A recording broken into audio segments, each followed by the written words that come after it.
Hello, hello, hello, and welcome to the Amanda Kaufman Show. We've got another double Kaufman episode, which means we get to pick Amanda Kaufman's brain. Are you pumped?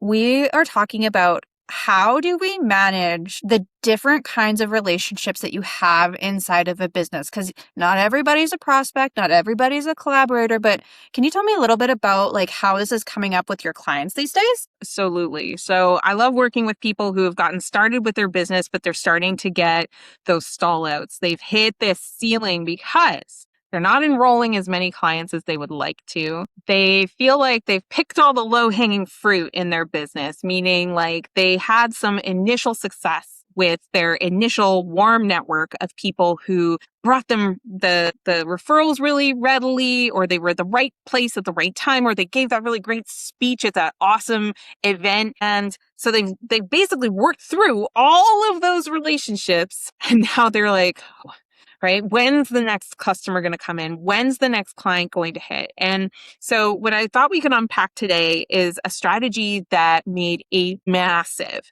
difference in my business growth. Was definitely a huge part of becoming profitable with my last business, and is definitely a strategy I'm carrying forward into this business. We're going to talk about how do you talk to everyone without giving everyone the same message. Okay, amazing. Well, we're going to get right into it right after this quick message. Welcome to one of my first ads for Clairvenu. Yep. It took me about 3.5 years to do my very first ad in my first company. So I figure if I waited 3 months for this company, I'm already doing a lot faster. But yeah, so why do an ad? Well, because we show you how to use systems, and all an ad, my friend, is a system for getting the word out. And if you're really curious about how you could use systems more effectively in your business, then we should get to know each other better. And you should come check out the Inner Circle, where we marry the coaching and the wisdom and the motivational stuff with actual brass tacks of systems to help you acquire clients and help you to not go crazy when you are a team of one or a few. All right, my friend, we'll get back to the episode. We'll see you soon. My first question has to be why are we even differentiating who we're talking to? Why even make it more complicated in the first place? I didn't for a really long time.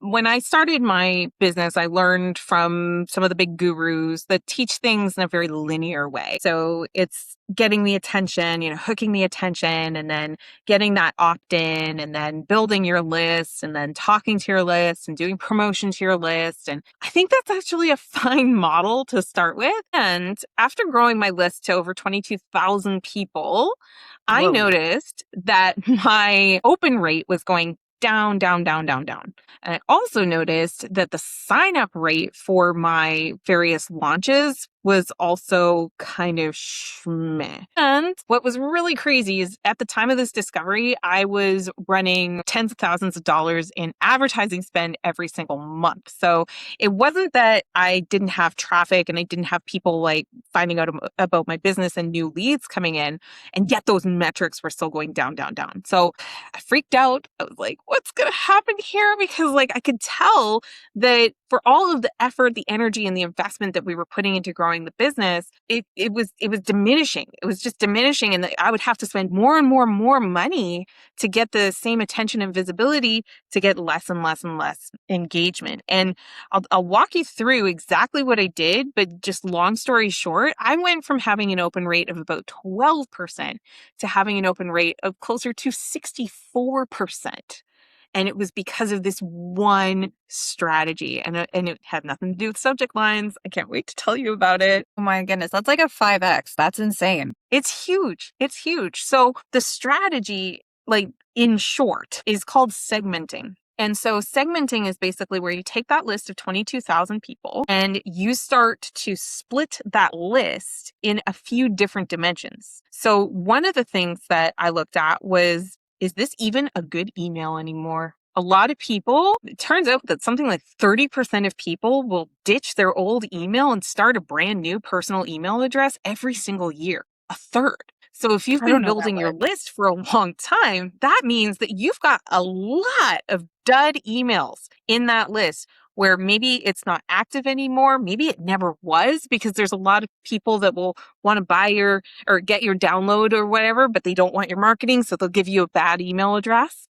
And there's like all these circumstances where maybe you don't even have the best email for someone. So that's segment one. The second segment is like, okay, so we've got a valid email. Have they opened from us ever? So I started to segment people when they opted in. I could see if they had ever opened an email. And I used automation to accomplish this, by the way. And if they never opened an email and I've sent them 10 or 20 emails and they never open one, what are the odds that they're going to open email 21? Yeah, no, it's not happening. Yeah, no, not happening. So I would scrub my list after trying to get them to open it. And that's where I would use like subject lines to be more appealing and more interesting to open.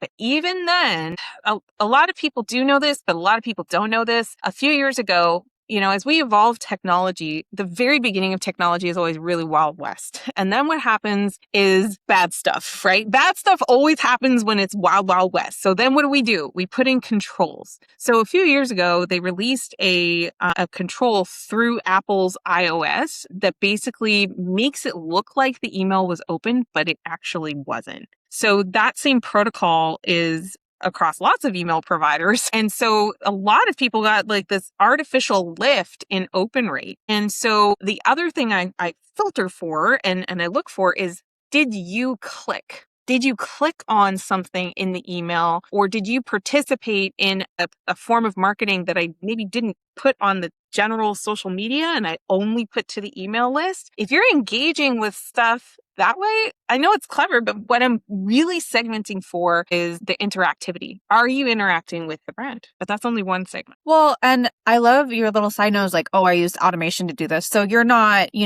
going person by person and figuring this stuff out. You're building an automation system that's doing this all for you. And I imagine that's like a build once, work forever kind of situation. That's exactly it. So what I do is I have automation that monitors for engagement, because here's what happens in a normal relationship. Just period. So this is useful for friendships as well, is the height of our excitement is right at the very beginning of the relationship. So if I did get the open, if we did get the click and it happened recently, I basically have this automation that will loop back.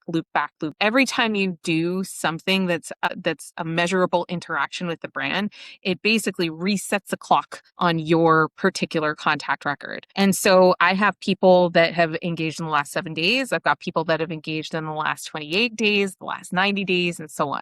So if it's been more than 90 days, what happens in like normal relationships is that fascination fades pretty quickly. And so unless you're really talking about something that they care about, or you're talking about it in a format that is entertaining, I have a coach who told me once, and it's really stuck with me, you can say anything you want as long as it's entertaining, right? So when people lose a lot of followers or they're getting really low engagement, it's probably because your issue's boring, right? Like there's no drama in it. There's no joy. Right. And so, or you're doing such a job of like trying to come off as really professional. And what that does is it dulls your light and it just makes you look like all the other emails in the inbox where everybody's trying to do the same thing. I mean, what we're talking about with this segmentation, I don't know how come I didn't think about this a whole lot sooner, but one of the things I'm really, really proud of is I've made $3 million of sales by being exactly me. Now, I've given myself permission to evolve, right? I'm not who I was when I started. Wow. And that individualistic expression and that joy or that ability to activate, who exactly I am, I think that's actually something that a lot of entrepreneurs do figure out. They figure out how to be themselves. But the thing that, like, I'm a little surprised it took me a while to figure this one out is like, well, your customer also wants to be that. Like, they want to be individual. They want to be special. They want to be called out in a loving, awesome, caring way. And so I think segmenting is really ultimately about saying, like, out of this list of 22,000 people, who are the vital few thousand that are really interacting with the brand a lot? And what's the nature of the interaction? Like, So in addition to the activity segmentation, the other kind of segmentation I like to do is marking like when people download a particular thing, when people register for a particular thing, like a webinar or a live event or to watch a training, and also when people purchase. When I have that information, and I'm prioritizing, where do I want to spend my energy? Where do I want to put that one-to-one special sauce into connection? It's going to first go to the people who have spent the most money with me. So if you're a client, I'm like, you're already on my calendar. If you're my client, you are already on my calendar. We already have a meeting. There's something that we're looking forward to already. That's one segment. So I don't need to talk to you the same way that I'm going to talk to somebody who's never hired me before. The goal of the communication is different. And so when I started looking at things in terms of goal, I was like, oh, geez, there's alumni, there's people who used to work with me that don't anymore. And, usually they wave and they smile and they say, thank you, I'll send you referrals.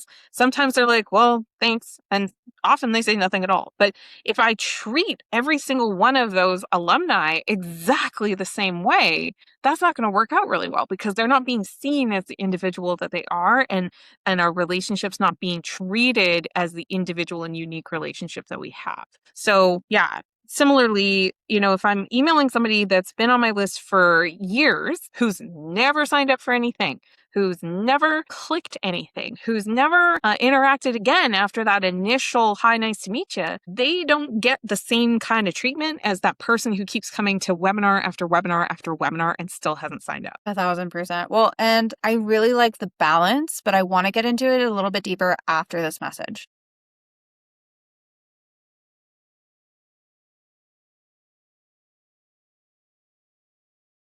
Check out my company.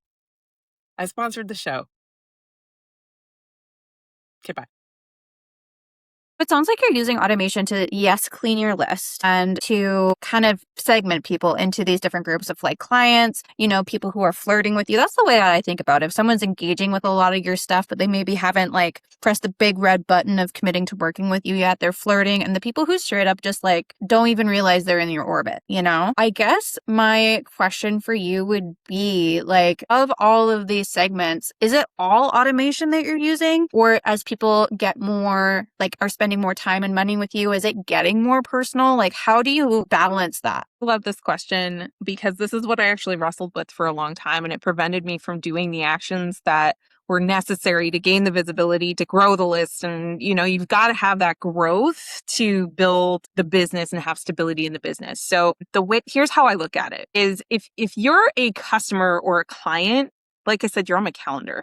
I have a rhythm and a system for serving my clients. And I don't chase my clients' calendars. I have slots that, depending on what you buy, you end up fitting into. So if you're a private client, there's certain hours, there's flexibility in the hours, but there's certain hours that I serve my private clients. And if you're a group client or a membership client, then there's calls. They're on the calendar. So that's all communicated through an onboarding process. We gain agreement. I make sure everybody has access, that we set up the reminders, pretty much the end because it's already there. In terms of maintaining this whole system, this is one of the things I actually do in Clairvenu and the inner circle is I show people how to use these automations in a lot more detail. But just if you're doing this yourself, okay, the thing you need to know is that the automation always has a trigger and then it has a routine.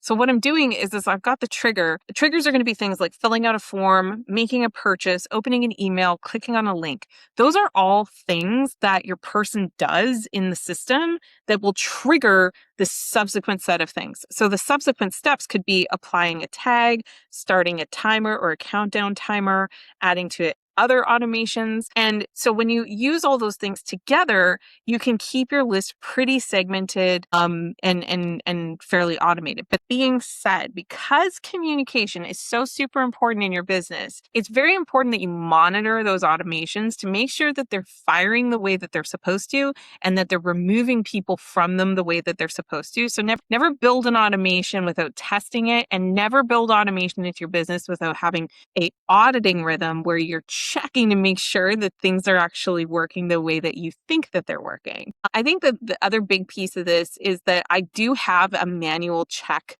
process where I literally go to my contacts list and I use something called smart lists to separate out these different segments. And I will periodically, weekly, review that list to see how it has grown and shrunk, just to make sure that everything's working the way that it's supposed to, because, technology is super helpful, but it's not perfect. Very, very true. Well, and we actually had an idea for a different kind of segment inside of this podcast. So let's just go to this quick message and we can tell you a little bit more about that. Hey, Amanda here, and I am looking for guests for this show.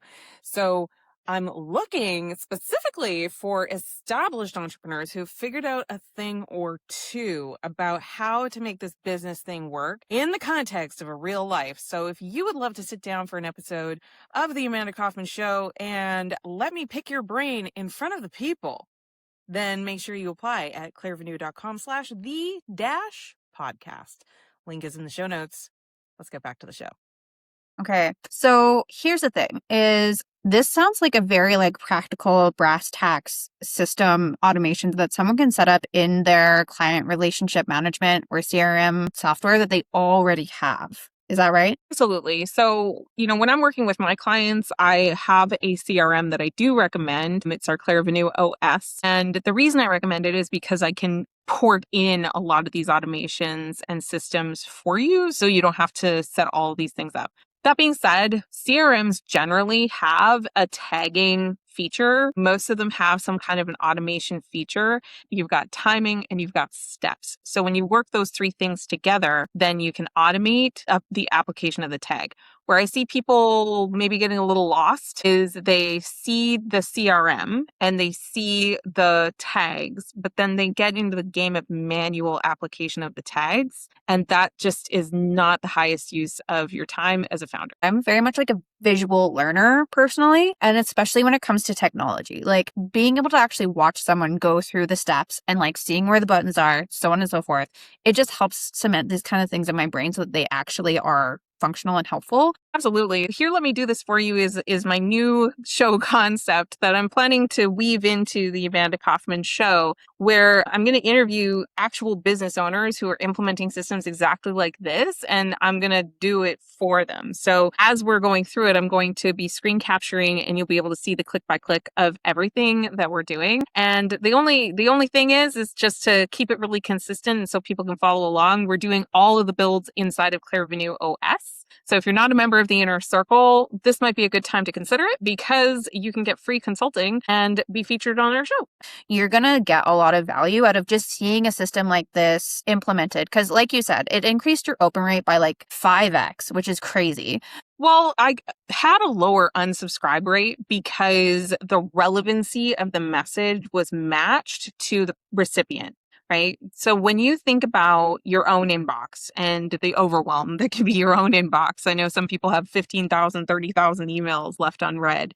The reason we leave them unread is because they're not really relevant to us anymore. Maybe they were for a minute, but they aren't anymore. And it can be more of a pain in the butt to unsubscribe, but actually ignoring the emails is not great, because what happens is the internet service providers, the big machines behind the machines, they do monitor hey, if people send an email from businessname.com, do those emails get interacted with, or are they just landing in the pile? And so by implementing segmentation, that was one of the biggest things that we did. There's more things that do help with making sure that you're landing squarely in the inbox, that you're actually getting the open rate of the email, such as having your domain reputation set up. And so there's some steps you can go through. They're called DMARC records and SPF records and DKIM records, because I think when it comes to digital marketing, especially, if you do not understand the idea of the recipient getting something relevant and that it's showing up in their inbox on time, then you're going to be really frustrated, because you can put a tremendous amount of effort into writing this most heartfelt, amazing email that no one ever sees and they can't take action against. Because you were landing in people's proper inboxes, fewer people were unsubscribing, it was more relevant to the person that you're talking to, and practical numbers in your business, what did that do for you? Well, we went from getting 0 signups for a consult that nobody wanted to building a membership community we had a much higher ticket membership community at the time that was like $5,000 to join. So we're talking about a multi-6-figure lift in sales in general, simply because people could actually see the opportunity to participate with the brand. And I mean, like, that's nuts. Think about how much time and effort and energy it takes to personally hustle and have those conversations, say through DM or through individual means. The thing about when you're doing something like many chat automation, right? Say you're doing Instagram. Everybody talks about Instagram because Instagram is super visible and amazing, and I think it's a really good strategy for capturing email. I don't think it's a great strategy for what happens subsequently after that, because the thing is like, it is rare for somebody to meet you sight unseen and then want to make a buying decision with you just like immediately.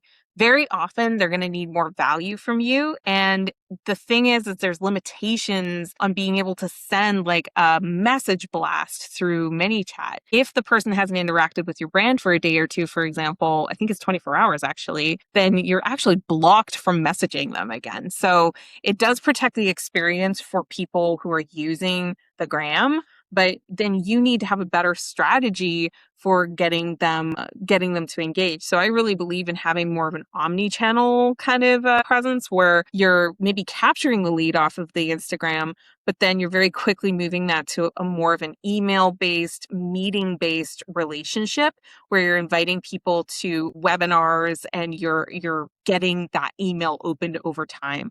And I think the last thing I'll say about making sure you really master this is that, social media, all those platforms, it's rented space. So you can do nothing wrong, or anything, at least nothing you have discerned is wrong, and a bot will come along and close down your account. And it can take quite a lot to get that account back, if ever. And an email list is something you can export to a CSV file, and you can move to like different platforms. So I think just from a redundancy perspective, even if you're killing it on social media, it's good to have a real email list strategy. And you want to have an ongoing relationship through email. You don't want the first time that they hear from you again to be maybe months after they first sent you the email, because they're not going to recognize you. They're not going to recognize you, and you're not going to be welcome in their inbox. Well, guys, with that, I just want to encourage you guys, the segmentation that we've outlined here today, you don't have to wait till your list is 22,000 people. The sooner you implement this, the sooner you're going to get those kind of feedback loops. And so if you're stoked to set up some of this automation in your own business,